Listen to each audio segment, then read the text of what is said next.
Hi YouTube, in this video I'm going to talk about 3 or 4 ways to improve your sound for your YouTube videos.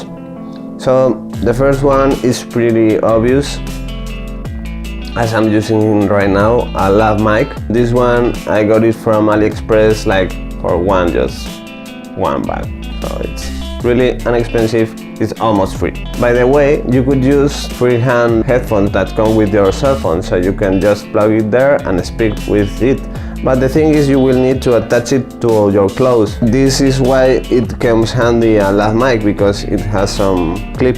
The second one will be external audio recorder, like this one. This is a Tascam DR40, and with a hot shoot adapter I could just put it over my camera and it will catch really nice sounds. It comes with 2 XLR inputs. If you got an XLR cable, you could use a proper microphone. Like this, for example, this one is a Rode NT5. It's a condenser mic, just like the internal of the Tascam, and this will sound much better.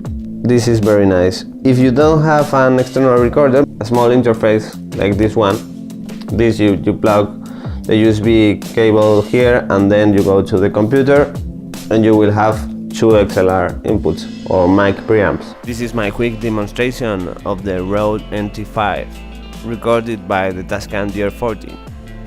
And this is how it sounds, the Tascam DR40 with his internal microphones. I hope you enjoyed this video. Please give me a thumbs up and subscribe to my channel. So see you next time.